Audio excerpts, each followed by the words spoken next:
Today we are taking a look at all the highlights, or at least some of them, from the 2023 World Series of Board Gaming Championship of Acquire, where our winner Alec took home the championship ring and moved on to compete for that $25,000 prize. If you are a fan of Acquire, if you've been playing Acquire since 1963, we want you at the event, and who knows, maybe you can be competing in this final table. It only takes winning a few rounds to get into the finals. All these players just needed to win 3 games to get here and compete for the finals. But if you want to see the full game, and boy oh boy was it a friggin' scorcher, Acquire is one of those games that I love to watch, almost as much as I love to play it. You can check out that over on the Dice Tower. This was streamed live on the Dice Tower during the event, and you can see full replay of that over there, or you can always check out our playlist on WSBG's official YouTube channel. But let's introduce our players. We've got Rich Kurbis, William Spear in seat 2, Ted Evans sitting in seat 3, and Alec in seat 4, our inevitable winner. You may recognize Ted from the final table of Raw, and you also might recognize William from the final table of Ticket to Ride. Rich making his first final table here, and Alec making his first final table and taking out the eventual win. One thing I really want to note here is, right off the bat, the initial stages of the game, the opening play, we see Alec making American as soon as possible. And I think this is a really interesting play from Alec. One, get a hotel chain on the board as early as possible if you can get it in the middle of the board, in that central location where it has a chance to be merged into something else. And 2, Alec doesn't pick the lowest value hotel, and he doesn't pick the highest value hotel. He picks one in the middle, American Festival or Worldwide. And I think this is a really interesting decision because Alec knows he only has to spend $300. You start with $6,000. And so Alec spends $900, essentially 1/6 of his stack, to establish American early on, and establishing something that's going to have that great founders bonus when it gets acquired is pretty huge. We're going to want to keep an eye on American. It sets the stage,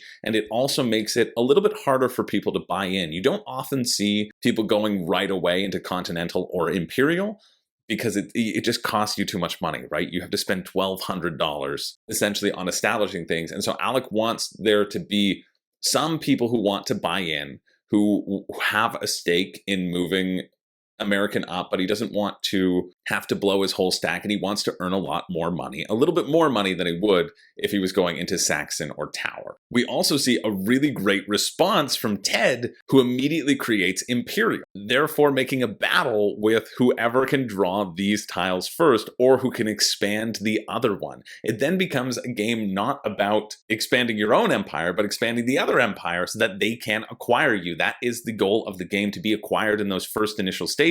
And we see when it gets around to Ted, Rich, William, and Alec have all bought into American, and Ted is able to extend his lead in Imperial while things kind of go untouched. We also see an interesting decision from Rich, who founds Continental and then engages in this battle with William for second place in American, while Ted is able to kind of sail ahead with Imperial. Now, Imperial probably will end up gobbling up American. As you can see, people expand Imperial pretty viciously, and nobody buys in because they know that they can turn their stock from American into Imperial. But I think it's a really interesting breakdown to see how important it is to get the lead, and how our first, and I think Ted ends up finishing in second in this, quickly establish majorities early on, whereas Rich and William are kind of playing catch up. William grabs that majority in Continental sort of as a side note, just because it's sitting there left unchecked. But people know that Continental isn't going to be gobbled up anytime soon,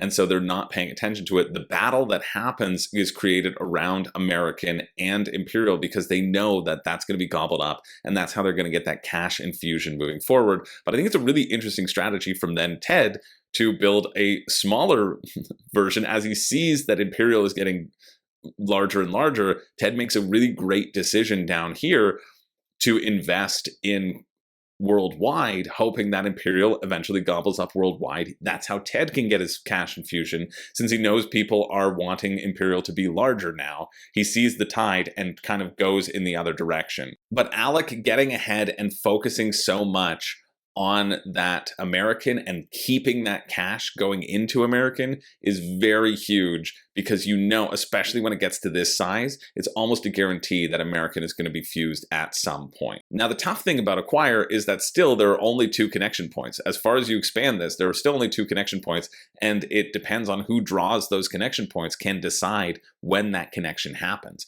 And so, for example, if William or if Ted, especially if Ted draws that connection point, there's no way that Ted's ever going to play it, because it only benefits the other people. Now, I also want to talk about this moment of the game too, because this is the first merger of the game. As the stocks go by, Alec has created a hold in 3 different companies. Alec is stretched thin as thin can be. And so when Festival is created down here, Alec immediately takes the opportunity to exchange and get some money. It doesn't matter that really benefiting Rich and Ted, who have limped in with 1. And I think this is a really savvy read on Ted's part as well, in that Ted, right before Alec makes this merger, he recognizes that Alec is stretched thin. Alec has spent so much money, has so much stock in American waiting for that to pan out, and has so much in Tower, and now has the lead in Saxon. Alec has really stretched himself thin and needs to create that merger. Ted smartly purchases just 1 stock of Festival and a couple more of Worldwide, because he senses the acquires happening and he wants to capitalize on that founder's bonus. Knowing that Rich has only kept the single founder's stock, Ted is able to tie it up and get that payout happening to everybody except for William, which is a huge detriment to William, that William was not able to get that payout of Festival, William investing his resources in other things. And it was a really, really great play, anticipating the play of Alec to need to merge something. Definitely a highlight of the match. Ted is also able to get another massive payout when Worldwide merges into Saxon. And I think the interesting thing here is what happens with the stock. You can see that Ted knows that there's no way to trade into enough stock to get into the Saxon game. He knows that there are 16 out of the 25 that are out there. He's been keeping track. He knows that it's a fool's errand. And so what he does is he doesn't sell all of his stock. He trades in a few of Worldwide to get himself a cash infusion, but he leaves himself 4. And I think that number is particularly relevant because he knows if somebody were to found Worldwide and buy 3 shares again, he would still be tied with them. Ted is going for that tying game, which I think is very interesting to watch, while Alec just dominates both American and Saxon, waiting to turn those stock into more stock as he now is in the Festival game, right? We see the flow of when to sell your stock and when not to, which is what makes this game so dynamic. What I love going through this game is to see the shifts of the numbers of the stock. And you can see based upon the position of the board and what people value. As things shift around, we can see Worldwide was established in the corner, probably not by Ted, just to make sure that Ted can't capitalize on that again. But we see people investing in various things. Actually, I want to go see who establishes Worldwide there. Oh yeah, this is a great play. It is Alec who establishes Worldwide. He sticks it in the corner knowing Ted has kept a bunch of stock. A monumental move to set Ted back. Ted was clearly hoping to get up here or down here in the upper left or the lower left corner, and by plopping it up there, saving that tile, not throwing it away early on, and knowing that you can use it to handicap somebody who has kept on to too much stock, it is a huge blow for Ted, and Ted potentially wishing that maybe he had sold more than he capped. A really monumental play. And then we see people shifting to acquiring Continental. Rich makes a play for Continental, which William and Ted go for. Alec doesn't follow, but Rich being in the lead in Continental and in Festival and second place in American and second place in Worldwide. What's really interesting is nobody ends up investing in Imperial the whole first half of the game. They know the way into Imperial is through their American stock. And Ted essentially gets priced out of Imperial as it expands, where an additional stock of Imperial would cost him $700. That is way too pricey to be investing in as it expands outward. Now, I think this is a really exciting moment as well. Rich decides to merge American into Tower. So the whole game, everybody was thinking that Imperial would gobble up American, and instead it gets merged into Tower, which benefits Alec being the lead of the tower holders, but we also see this coming at a time where people need money. They don't have the ability to trade their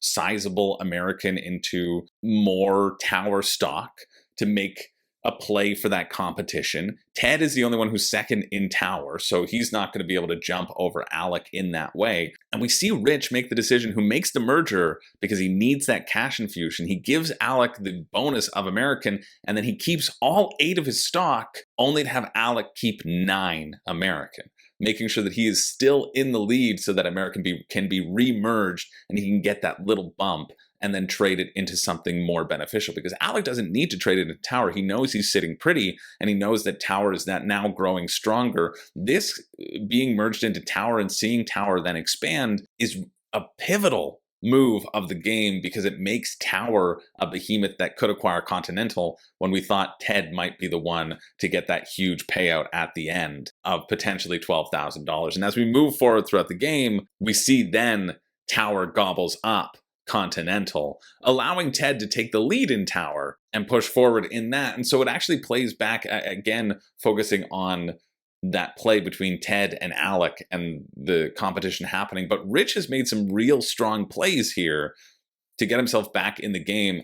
Alec just counters so nicely to what Rich is doing and has that little edge in money that he's still able to edge him out. And then you see American get created again at the top of the screen, flirting with being acquired by Continental, which I think is what Rich is hoping for, so that he can get ahead on American. But instead, it is Festival that comes from the bottom, a play from Alec to gobble up both the newly formed Imperial, giving himself a huge bonus. He's the only one who has stock in Imperial, and then he's able to get that up. Alec being to make that play when he's ahead in Imperial, so that he can scoop that up through Festival, his lead in Festival, and then have Festival jump up and absorb Continental. This subtle strike from the bottom coming up, which diverts Ted's attention and also allows Rich to get the hold on Worldwide to get that bonus when Worldwide is eventually acquired down the line. Ted loses that foothold that he had saved all those stock for,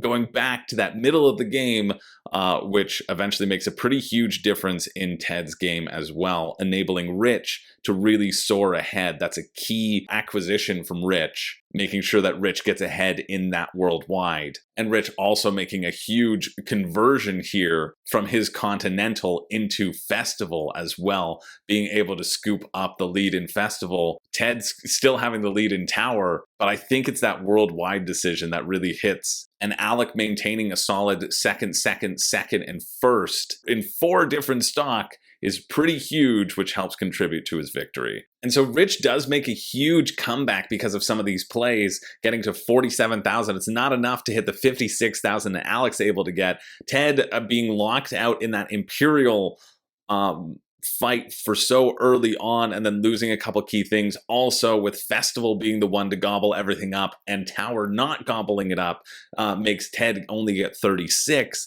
having a few bad breaks going the way. Again, that Worldwide really playing an impact on Ted's final stack, especially in the difference between Rich and Ted, and then William just not being able to get those tiles. Sometimes you can't in Acquire, coming in around 25 or 26. Acquire is a incredible game. It was one of the semi-final games in 2022, which sent somebody on to play for the $25,000 prize. It is a game about timing. If you have good timing as a gamer, or if you have played Acquire, you can win. This was Ted's maybe first time playing Acquire. I think Ted had said this to me. Ted was also a newbie at Raw. Ted went on so many runs because if you are a good board gamer, you can beat 12 people, you can win that ring, and you can take home that championship bragging rights for all eternity as then you compete for the $25,000 prize. Tickets are still available for the World Series of Board Gaming 2024, happening in September the 22nd to the 26th. So book your ticket, book your hotels, get those flights. The reason it's in Vegas is because there's a direct flight pretty much from anywhere, and I want to see you compete and walk away with that ring on your finger. Sure, it's a big competition. Sure, everybody's there to compete, but you really only have to win 4 games